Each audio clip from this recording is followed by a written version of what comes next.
పరిస్థితుల్లో దానికి అవకాశం ఇవ్వకుండా ఉండాలి అనేటువంటిది నా అభిప్రాయం అండి. రైట్. గఫూర్ గారు, ఒక ఫైనల్ వర్డ్స్ ఏంటంటే, చాలా సమస్యలు ఉన్నాయి. ఇది కాదు, ఇంకా ఆంధ్రప్రదేశ్లో మాట్లాడాలంటే బోలెడని సమస్యలు ఉన్నాయి. ప్రభుత్వం అంతా అద్భుతంగా చేసేస్తుందని మనమేం సర్టిఫికేట్ ఇవ్వడానికి మనమేం సిద్ధంగా లేం కదా. సమస్యలు చాలా ఉన్నప్పుడు ఒక ప్రతిపక్ష పార్టీగా వైఎస్ఆర్ కాంగ్రెస్ పార్టీ కానీ జగన్మోహన్ రెడ్డి కానీ చాలా సమస్యల మీద గొంతెత్తవచ్చు, పోరాడవచ్చు, ఉద్యమాలు నిర్మించే ఆలోచన ఉంటే ఒకవేళ చిత్తశుద్ధితో. అలా కాకుండా ఎక్కడికో వెళ్తారు, ఆ రోజు ఎవరో చచ్చిపోతారు పాపం. ఇదే కార్యక్రమం ఎక్కడికైనా వెళ్తే ఎవరో చచ్చిపోవాలా, లేదా ఎవరైనా చచ్చిపోయిన దగ్గరికి వెళ్ళాలా. ఇది మొన్న ఎక్కడికో వెళ్తే ఆ పేద వ్యాపారి చచ్చిపోయినాడు, అంతకుముందు ఎక్కడికో వెళ్తే ఇంకొక ఆయన చనిపోయినాడు, అంతకుముందు ఎక్కడికో నలుగురు చనిపోతే అక్కడికి వెళ్ళి అక్కడ శవరాజకీయం చేసి. సో ఈ ప్రతిపక్ష నాయకుడు హోదా లేకపోయినా ఉన్నది ఆయనే కదా. అఫీషియల్గా టెక్నికల్గా ప్రతిపక్ష నేత క్యాబినెట్ ర్యాంక్ లేకపోయినా అంతకంటే ఎక్కువ అనుభవిస్తున్నాడు కదా. బోల్డ్ అంత సెక్యూరిటీ, తర్వాత ఉన్న ఒకే ఒక పార్టీ అసెంబ్లీలో. ఆయన ఇంత బాధ్యత రాహిత్యంగా ఉంటే ఎట్లా? ఏదైనా సజెషన్ ఇవ్వండి సార్ మీరన్నా ఆయనకి. సార్, సజెషన్లు ఇచ్చి ఇచ్చి ఇచ్చి అలసిపోయినాం. ఇప్పుడు గత 2 సంవత్సరాలుగా సజెషన్లు ఇస్తూ వచ్చాము కదా. ఇప్పుడు పాయింట్ ఏమిటంటే, క్షేత్రస్థాయిలో ప్రజానీకం యొక్క సమస్యల మీద వారికి అవగాహన కూడా లేదండి. ఆయన బెంగళూరులో ఉంటాడు, హెలికాప్టర్లో వస్తాడు లేదా విమానంలో వస్తాడు, ఆయన తాడేపల్లిలో ప్రెస్ మీట్ పెడతాడు, మళ్ళీ వెళ్ళిపోతాడు. లేదా ఎక్కడికైనా పోతే ముందే ఇదిగో 20,000 మంది రావాలా, 30,000 మంది రావాలని షరతు పెట్టి ఆ జనం అందరూ చొక్కాలు ఇప్పుకొని ఎగురుతూ ఉంటే ఈయన ఆనందపడతాడు. అది సైకాలజీ. మనం ఏం చేద్దాం దానికి? నిజంగా ప్రతిపక్ష నాయకుడిగా ఆయన జిల్లాలకు పోయి గ్రామీణ ప్రాంతాల్లో, ఇప్పుడు ఎల్నినో సంవత్సరం చాలా చోట్ల పంటలు వచ్చే పరిస్థితి లేదు, కొన్ని చోట్ల ఎండిపోయినాయి.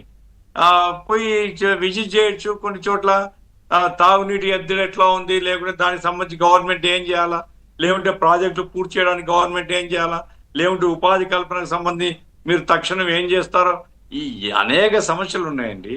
ఆ సమస్యల్ని పట్టుకుంటే ఏదైనా కొంతనా రాజకీయంగా వారికి ఉపయోగం జరుగుతుంది.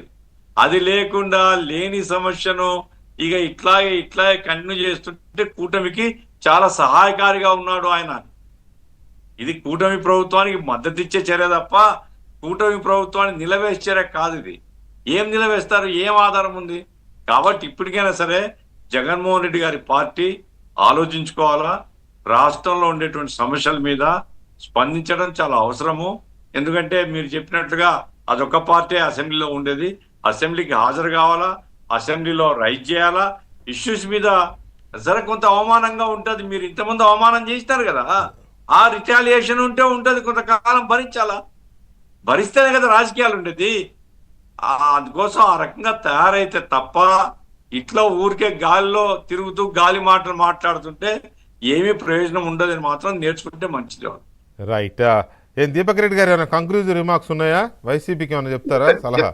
ఒక్క మాట, ఎటువంటి రిఫార్మ్స్, ఎటువంటి డెవలప్మెంట్ ఆంధ్ర రాష్ట్రంలో జరుగుతుంది అని అంటే, ఒక చిన్న ఎగ్జాంపుల్, స్కూల్ దాంతోనే స్టూడెంట్స్ అనే వాళ్ళు పొలిటికల్ ఫ్లాగ్స్ పట్టుకోకూడదు, వాళ్ళు కేవలం కాన్సన్ట్రేట్ చేయాలి ఎడ్యుకేషన్ పైన అని.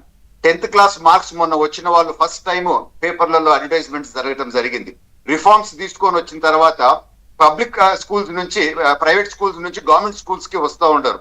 9,600 ఆదర్శ పాఠశాలలు 1 టీచర్ 1 క్లాస్ విధానం అమలు పరచడం జరిగింది. కేవలం చదువులే కాదు, mental health, physical health, character building students మీద కూడా. పేరెంట్ టీచర్స్ మీటింగ్ లో రాజకీయాలు ఉండకూడదని చెప్పి కేవలం పేరెంట్స్ తోనే ఆ కమిటీస్ ముందుకు తీసుకోబోతున్నాం. 45 యాప్స్ ఇంతకు ముందు ఉన్నాయన్నీ ఒక సింగిల్ యాప్ గా మార్చినారు. టీచర్లకి ట్రైనింగ్, ఎంటైర్ సిస్టమ్ ఓవరాలింగ్ జరిగి యువత భవిష్యత్తు ఉజ్వలంగా ఉండే విధంగా ఈ ప్రభుత్వం, కూటమి ప్రభుత్వం పనిచేస్తా ఉంది. ఇది అందరు గమనించాలా అని చెప్పి మాత్రం నేను తెలుపుతున్నాను. ఫైనల్ గా ఒక మాట, వెంకటరామ నాయక్ గారు, మీరు మీ సహచరులకు కానీ లేకపోతే